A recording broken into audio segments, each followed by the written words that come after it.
When an employee arrives to work, he or she should be treated with respect and professionalism. Discrimination occurs when these attributes are not present in the workplace.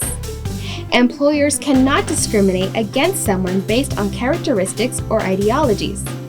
Discrimination can take many forms, and it is up to every employee to ensure that their working environment is free from discrimination.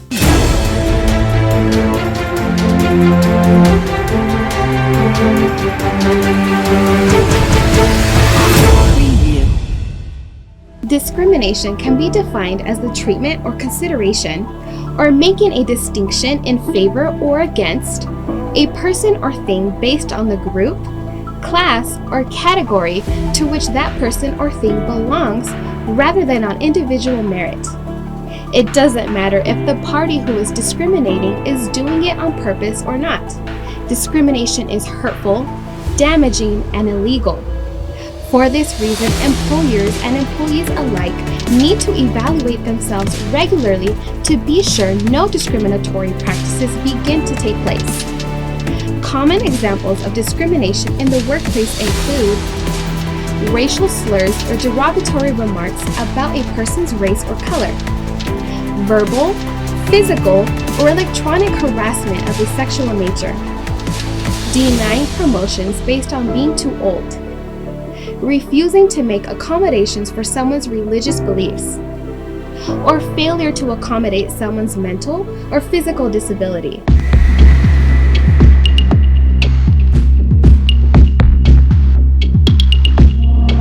The groups protected from employment discrimination by law are called protected classes. Discrimination of these classes can take many forms. Both federal and local laws have categories which an employee can be discriminated for, including race, color, religion or creed, national origin or ancestry, sex, including gender, sexual orientation, and gender identity, age, physical or mental disability, veteran status, genetic information, citizenship, pregnancy or parenthood, and harassment or retaliation can also be a form of discrimination. Note, depending on the state in which you work, the state may have more categories for protection against discrimination compared to the federal government. Laws are changing all the time, so employees need to ensure that any training or handbooks discussing discrimination are current or updated.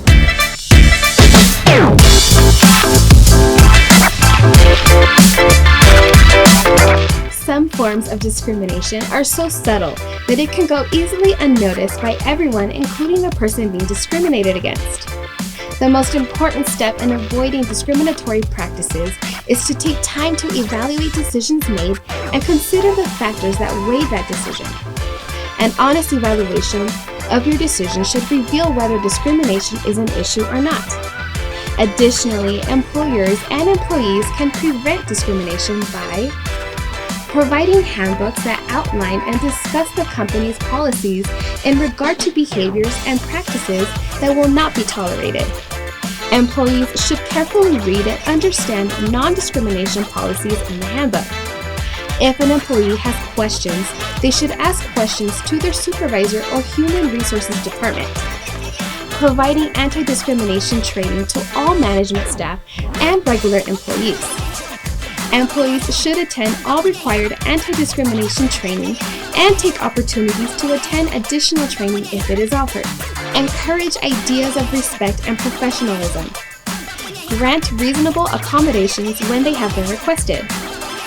And encourage meetings between parties before issues escalate.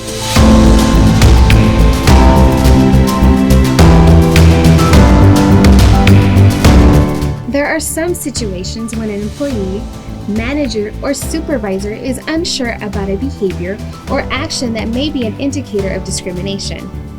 While it is impossible to list every situation that involves discrimination, below are more general examples where there are indicators of discrimination.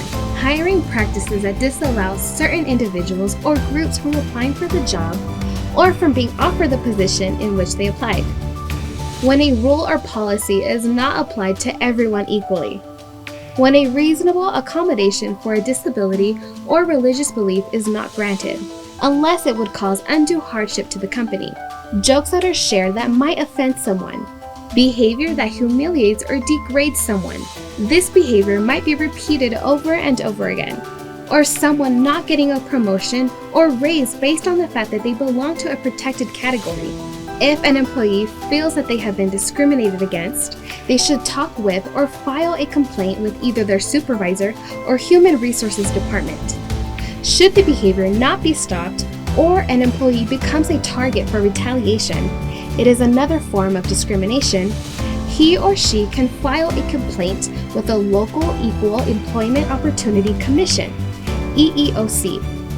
The EEOC can and will investigate all complaints about workplace discrimination, and they can act as mediators between the parties involved. To review, discrimination is something that should not be tolerated in any workplace. It is up to both employers and employees to ensure a safe work environment for everyone. Everyone needs to remember that people want to be treated with respect and professionalism. Discrimination is something that can and should be prevented. Discrimination laws are evolving all the time, so everyone needs to ensure that they are informed about any changes to all local and federal law. To find out more about your company's discrimination policies and resources, please speak to your supervisor. I'm Elizabeth, your safety trainer, reminding you to be careful and stay safe out there. Thanks for watching. If you liked this video, please visit our YouTube channel for more safety training. Also, follow us on social media for OSHA updates, free safety webinars, reminders on safety tips, techniques, and more. What are you waiting for? Like, follow, or subscribe today. And stay safe out there.